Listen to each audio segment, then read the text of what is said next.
नमस्कार किसान साथियों। आज हम धान में फेरस सल्फेट के इस्तेमाल के बारे में कंप्लीट जानकारी आपको देंगे।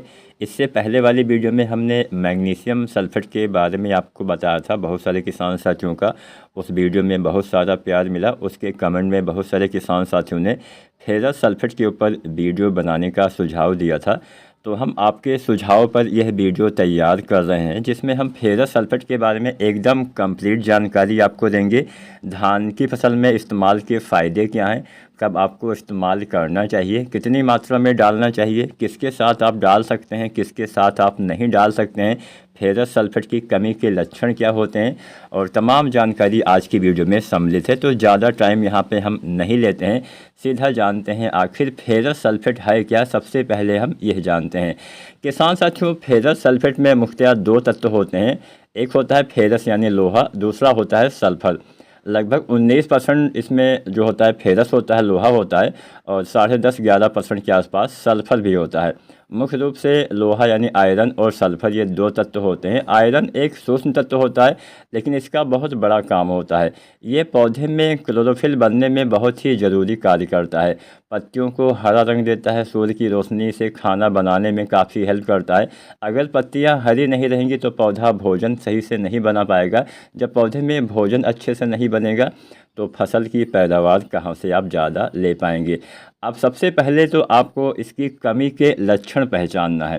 फेरस सल्फेट अगर आपने आज तक कभी भी इसके बारे में नहीं सुना है या इस्तेमाल नहीं किया है तो आपको कंप्लीट वीडियो देखना चाहिए। कई बार इसकी कमी से भी उत्पादन में कमी हो सकती है। किसान साथियों, कमी के लक्षण के बारे में अगर हम जानें तो सबसे पहले नई पत्तियों में आपको इसके कमी के लक्षण दिखाई देते हैं। नई पत्तियां पीली पड़ना चालू हो जाती हैं। पत्तियों की जो नसें होती हैं वो हरी रहती हैं, लेकिन पत्तियां पीली हो जाती हैं। गंभीर अगर कमी हो जाती हैं तो पत्तियां सफ़ेद भी हो जाती हैं। पौधा छोटा रह जाता है। आपकी फसल में पैदावार में कमी देखने को किसान साथियों मिल सकती हैं। आप देखेंगे कि नई पत्तियां जो होती हैं किनारे से पीली पड़ने लगेंगी, और बीच में जो नसें होती हैं, नसें आपको अभी भी हरी दिखेंगी, और ज़्यादा कमी होने पे पत्तियां पूरी तरह से पीली या सफ़ेद भी हो सकती हैं। पौधे का विकास नहीं होता है, कल्ले का फुटाव नहीं होता है, पौधा छोटा रह जाता है। सीधी सी बात है कि पौधा कमज़ोर होगा, जिससे पैदावार कम मिलेगा।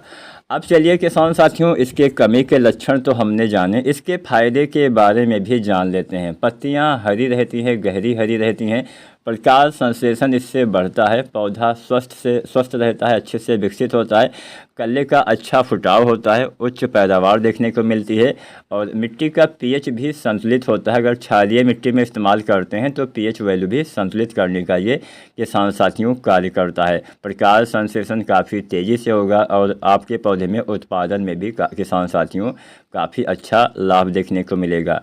अब चलिए जानते हैं आखिर हमें फेरस सल्फेट का इस्तेमाल करना कब चाहिए।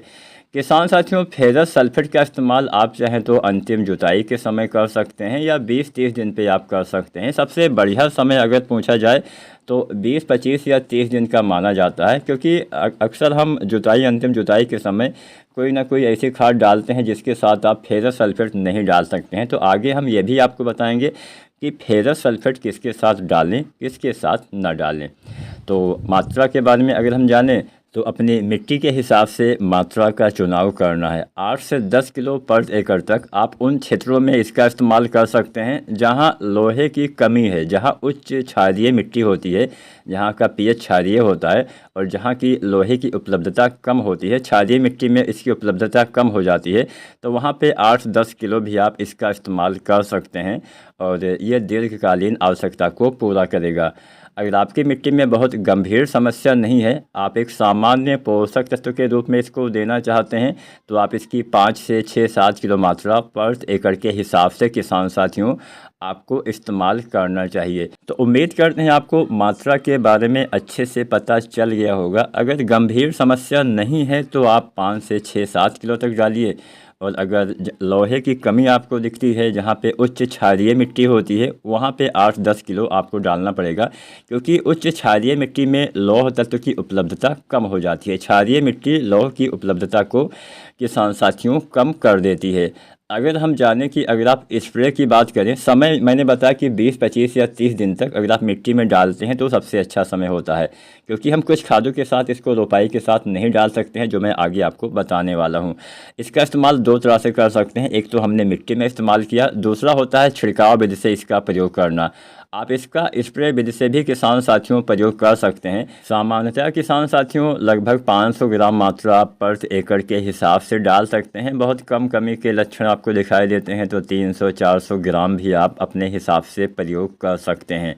तो स्प्रे विधि से भी इसका प्रयोग किया जा सकता है किसान साथियों। 120 से 150 लीटर पानी में इतनी मात्रा आपको प्रयोग किसान साथियों करना होता है। गंभीर समस्या है तो आप 5 ग्राम प्रति लीटर पानी के हिसाब से डालें, और लगभग 4-5 ग्राम प्रति लीटर पानी के हिसाब से। और अगर कम समस्याएं हैं तो वहाँ पे लगभग आपको इसकी मात्रा 2.5 ग्राम के आसपास, 2.5 से 3 ग्राम प्रति लीटर पानी के हिसाब से आपको इस्तेमाल किसान साथियों करना चाहिए।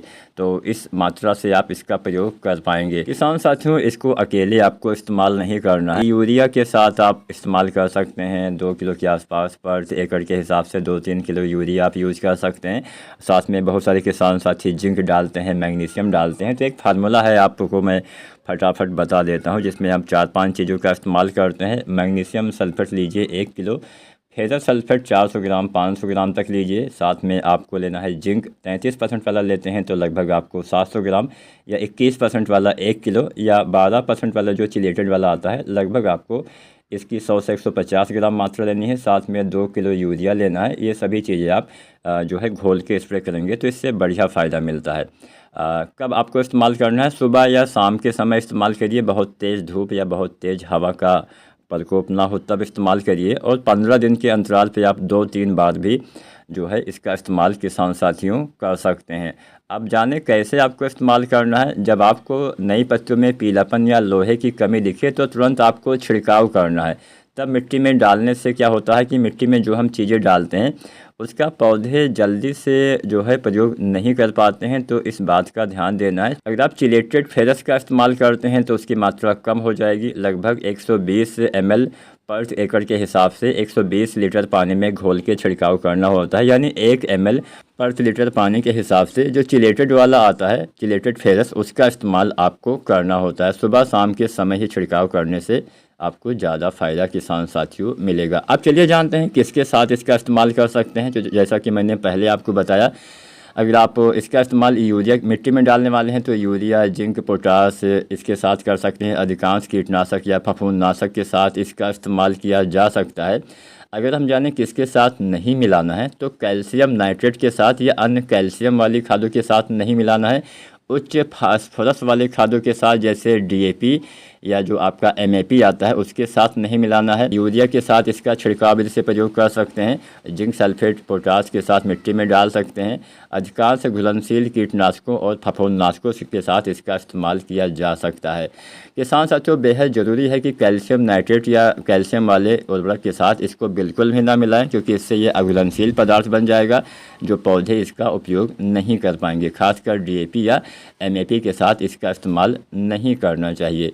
मिट्टी की आप जांच करवा सकते हैं ताकि आपको सही जानकारी मिल सके। सही मात्रा में इस्तेमाल करना है।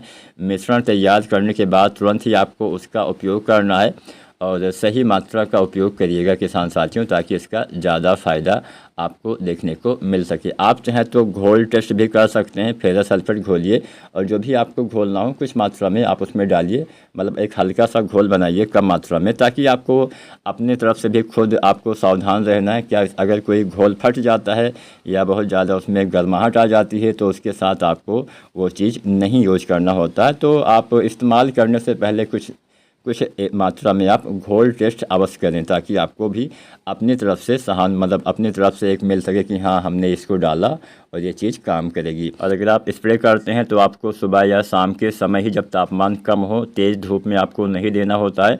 और घोल तैयार करते समय आप जो है जार टेस्ट कर सकते हैं। बड़े पैमाने पे छिड़काव से पहले छोटी मात्रा में आप सभी रसायनों को मिला के देखें। कोई अगर उसमें रंग बदलता है या कोई प्रक्रिया होती है तो ऐसे चीज़ों के साथ आप फेरस सल्फेट का इस्तेमाल ना करें। कैल्शियम और फास्फोरस के इस्तेमाल के इसके साथ ना मिलाएं। वीडियो अच्छी लगी हो तो आप लाइक करें, चैनल को सब्सक्राइब करें। धन्यवाद।